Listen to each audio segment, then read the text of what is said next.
I'm going to teach you how to make a naturally colored egg and honey challah. This one is pink for Breast Cancer Awareness Month, but it would also be great for a baby shower, the birth of a baby girl, a baby naming, or any occasion where you want to celebrate a girl or maybe just have a little fun with your challah. And did I mention it's absolutely delicious? Sally that girl in the kitchen.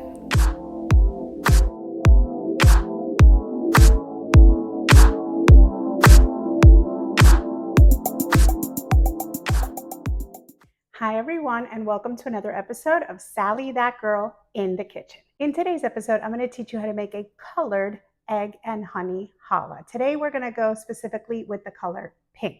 So if you've ever watched any of my videos before, you might know that I love to make challah, especially with inclusions like my famous Oreo challah or a whole bunch of other yummy challahs. But for those challahs, I usually make a water challah that actually doesn't have any egg in it. But today's recipe is going to include egg and honey as opposed to sugar to sweeten our challah.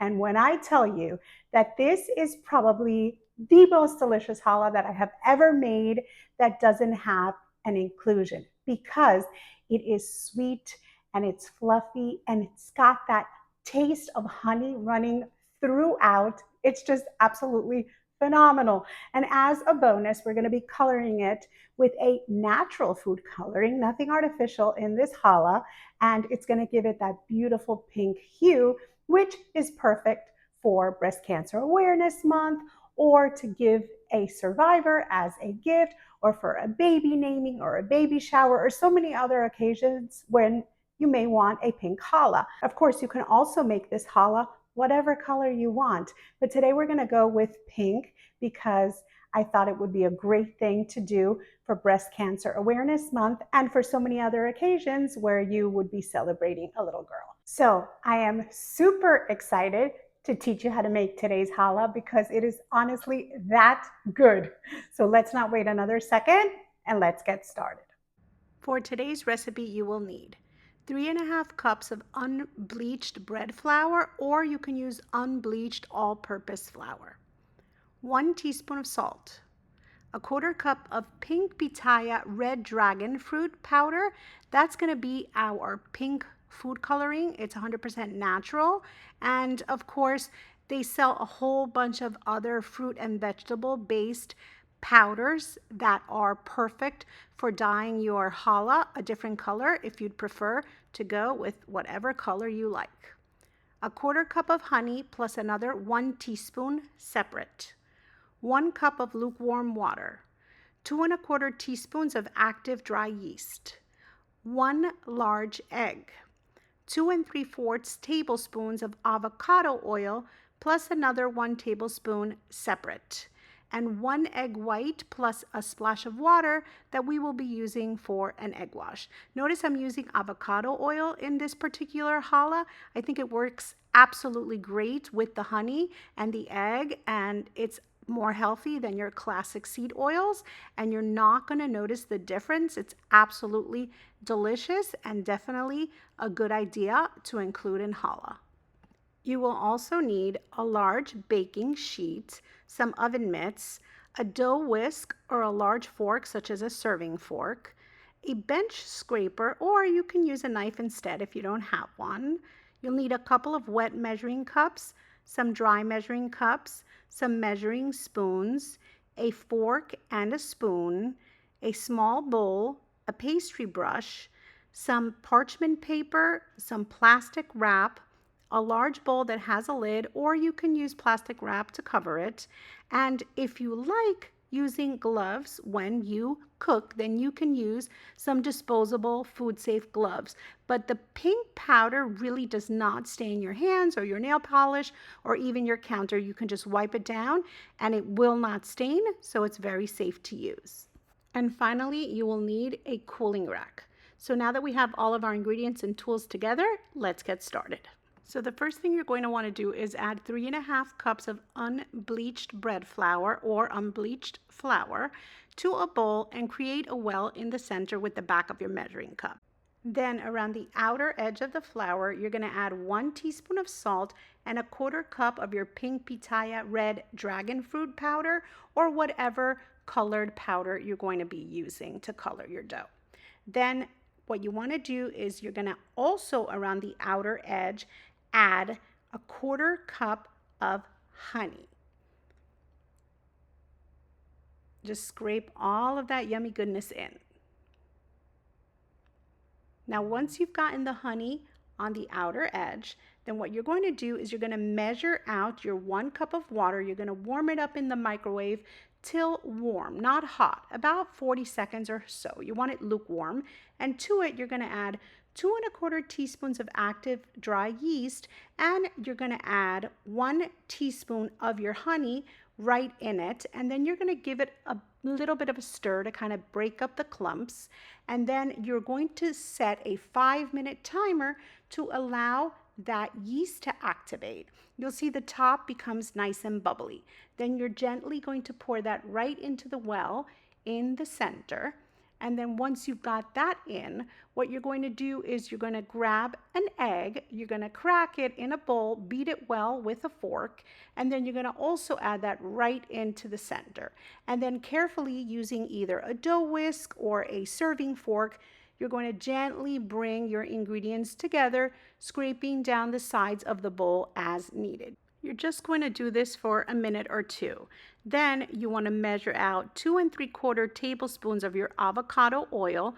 You want to pour that in, and then once again, using the same tool, you want to scrape down the sides of your bowl and just incorporate that oil. Then clean off your tool and set a 10-minute timer so that you can knead your dough by hand for a full 10 minutes. You could do it right there in the bowl if you prefer, or you can also take it out and put it on a clean work area and knead it there. I'm going to start in the bowl, and then I'm going to bring it over and just continue to knead it on my counter. You want to knead it a full 10 minutes if you're doing this by hand. If you're using a mixer, you could probably get away with 7 or 8 minutes.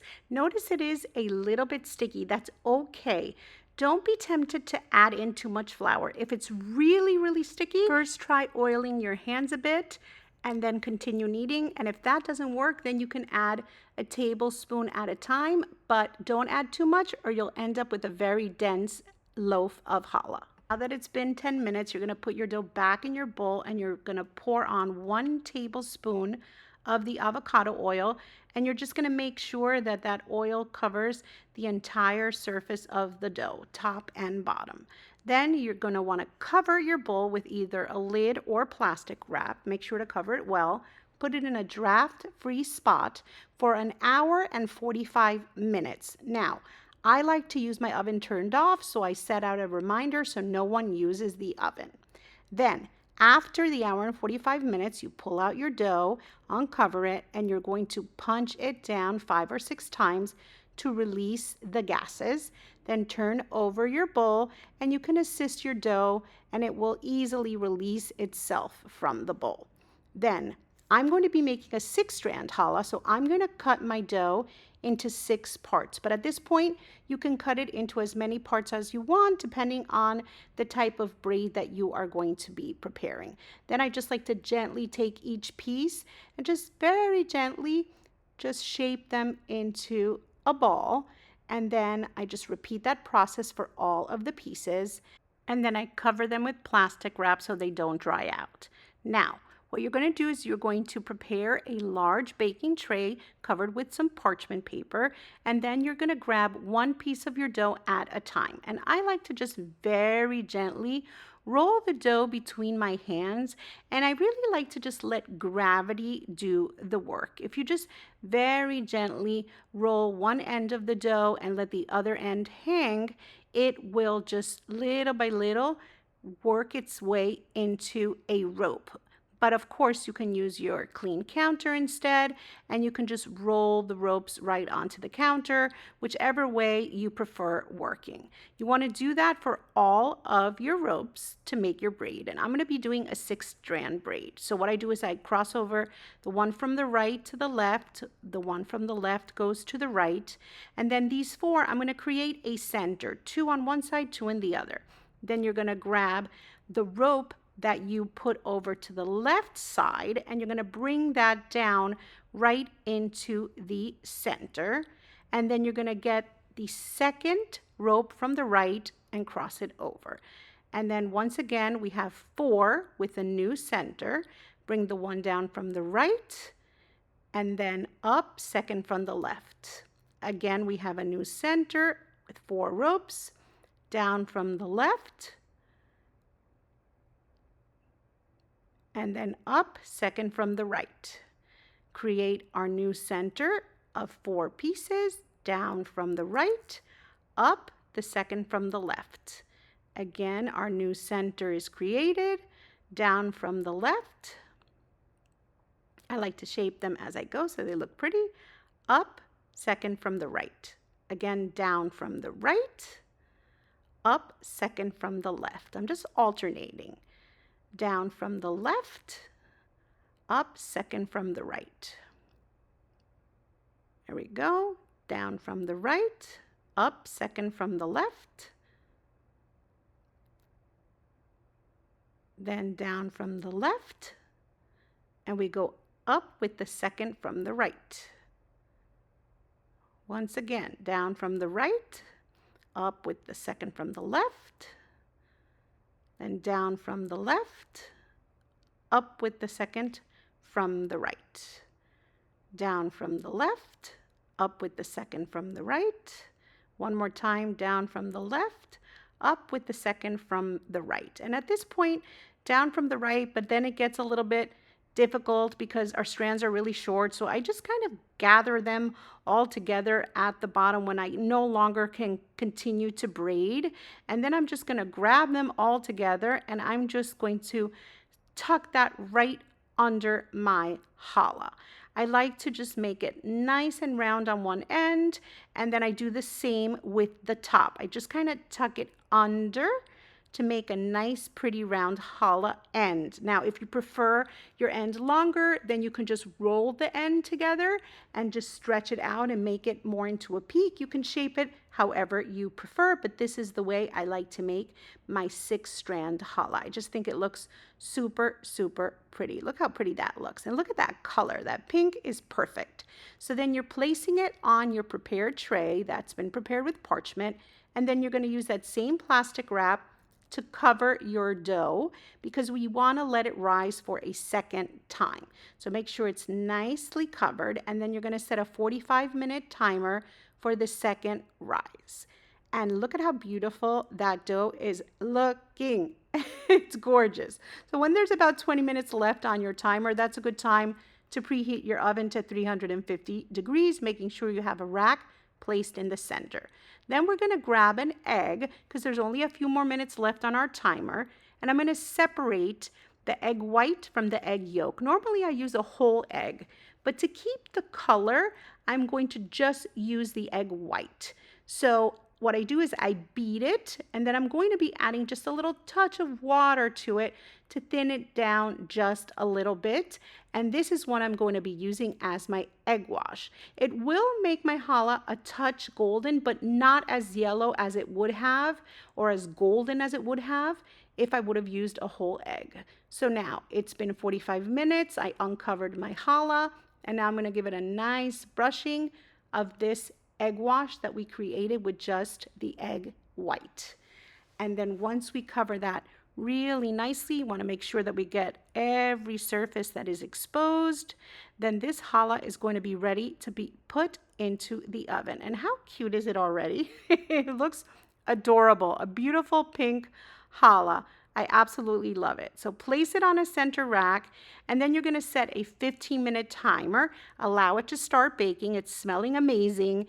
Then bring it out, turn your tray around, put it back in, and set another 15-minute timer to allow it to finish baking. Then you're going to bring it out, and it is gorgeous. You see that beautiful pink popping through? It's just so pretty and so girly, dainty, feminine, dare I say demure. It's just absolutely adorable, and it smells crazy good. That honey that we used instead of sugar, really, you can smell it. I cannot wait to take a bite because this is going to be infused with that flavor of honey from end to end, and it's just so absolutely beautiful. So now carefully, with the help of the parchment paper, you're going to bring it over and you're going to put it on a cooling rack to allow it to cool. And I like to allow it to cool for at least 30 minutes before cutting into it. I know sometimes it's hard because it smells amazing and you're going to want to crack into it immediately, but you do want to give it a chance to just rest a bit and cool down just a bit before you cut into it. And just to make this even more pretty, I'm going to decorate with some edible rose petals. I'm going to decorate my cutting board, or you could even sprinkle a few of these rose petals right on top of that pretty challah, or decorate it with fresh flowers. It's just going to look so absolutely pretty when served. So I like to give it a special little touch. And now it's cooled down, so it's not going to sweat on my cutting board. So now it's safe to place it on the cutting board, and it is ready to be served. And look at how absolutely beautiful it is. Do you see how beautifully that pink pops through? Yes, of course it gets a little bit golden because it's an egg challah after all, but it's still pink and beautiful. And now you'll get to see how the inside remains pink. And it's just not only adorable, it is incredibly fragrant. And look at that beautiful pink crumb. It's perfect. It's soft. It's just so absolutely adorable. And the best thing is, it's not only beautiful, it's so crazy tasty. I cannot wait to have a piece because this challah is not only spectacular looking, it is incredibly flavorful. It's got that honey infused throughout, and it's just, look at how fluffy and beautiful it is. It's just perfect, and it's just one of my favorites, if not my favorite. Yes, my favorite challah because it's sweet and it's just naturally sweetened with the honey, and that pink pitaya red dragon fruit powder just does something really special to this challah. And of course it's rich because we've made it with egg. It's just absolutely perfect. I can't get enough. It's beautiful and delicious. So did I tell you that this challah was going to be out of this world, or didn't I tell you? It is so crazy good. Just having it in my hand is making me crazy. The smell is intoxicating. You've got that incredible scent of fresh baked bread and that sweetness from the honey.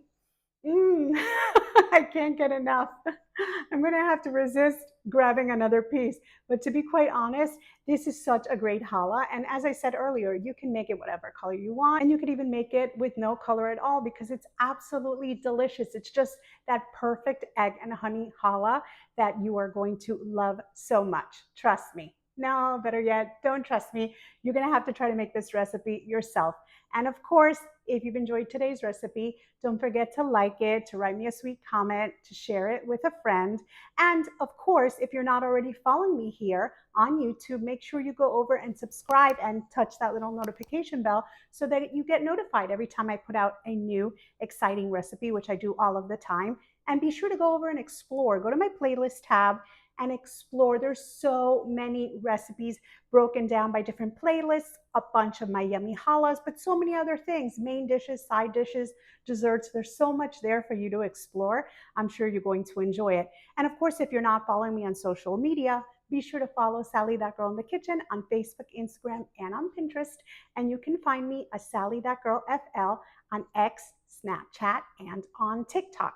And you can find my Amazon store and all those other links on the banner of my YouTube channel. And it's also all pinned on the top of my Instagram and the top of my Facebook, Sally That Girl in the Kitchen. Super easy to find. So make sure you're following me everywhere so that you don't miss out.